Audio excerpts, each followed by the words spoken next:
Hey guys, I've just finished a rapid game on chess.com that is a thing of beauty in my eyes, and I just wanted to share it with you. It's about 23 moves long, so it's not a very long game, but I really wanted to take my time over this, really focus on trying to get an advantage from the opening moves if I could. But whatever happened, I was determined to grind out a win. But the ending of this game is really quite beautiful. So let me take you through it.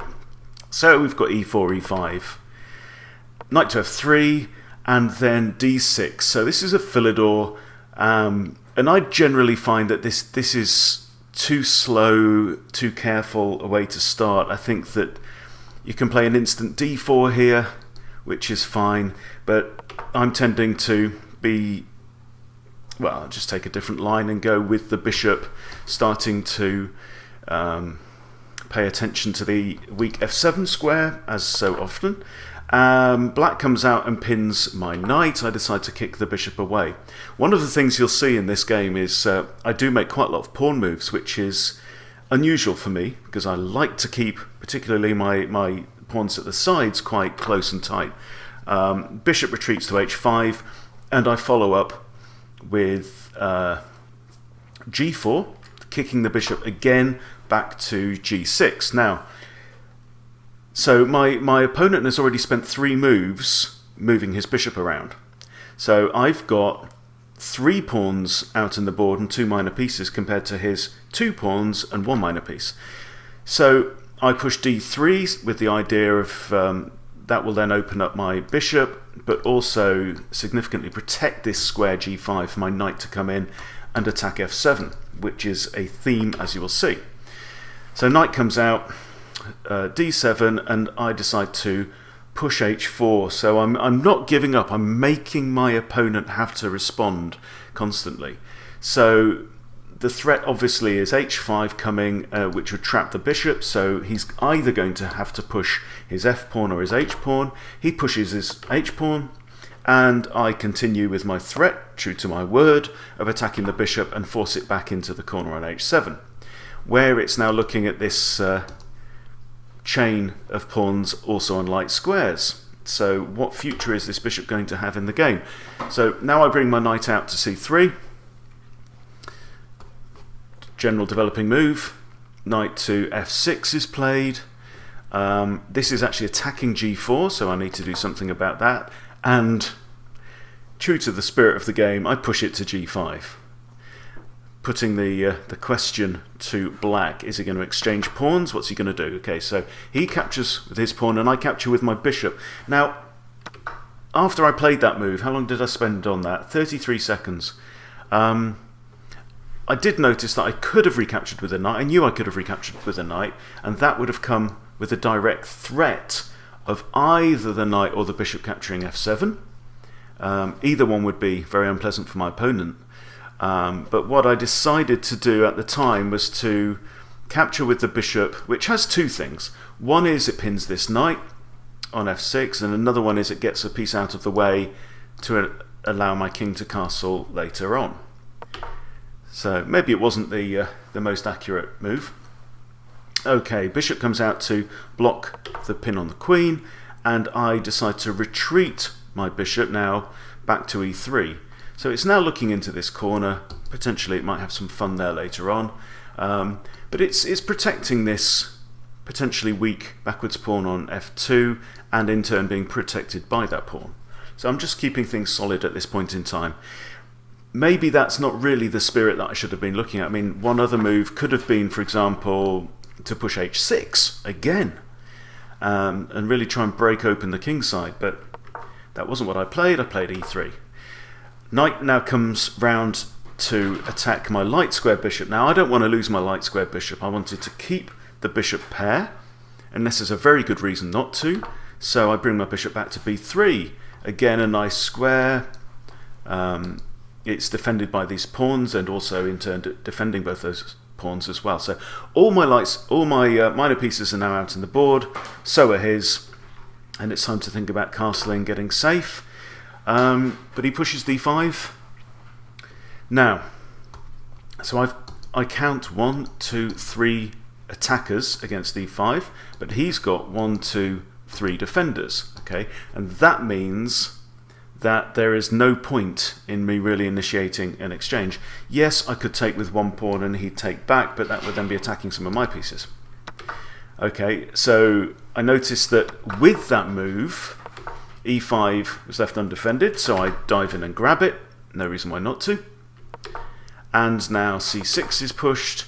I bring my knight back away from this, because here's something I realised that my opponent missed. And he's rated just under 1400 as well. Now, he actually had here a pawn fork. If he'd have pushed his pawn to d4, there would have been a fork on my knight and my bishop, and the pawn would have been protected by his queen. He missed it and chose to play more defensively, pushing c6 instead. So I noticed it and I decided to move one of my pieces out of the way. So I moved my knight back here, and now his queen comes out. Maybe he's thinking about castling queenside, I don't know. So I decided to set up another threat, and this is something that generally works very well. You know, if you can, the more threats that you can line up against your opponent, even if you don't execute them, it's going to keep your opponent on their toes and make them have to respond. Okay, so he comes in with a check. It's not much of a check. I had a couple of options. I thought about bringing my bishop back here, but in the end I just pushed c3, which I knew would force the queen back to one of these squares, because all the other squares the queen would have been taken. So the queen ends up going back to a5. Now this queen is not... it's kind of safe over in that corner. Yes, there's a pinned pawn, and I need to be conscious of that. So I play queen to d2, which does a few things, getting ready to castle, and also backing up this bishop on that diagonal there. Rook comes out to d8, and I decide to castle, checking that this pawn on a2 is defended by the bishop.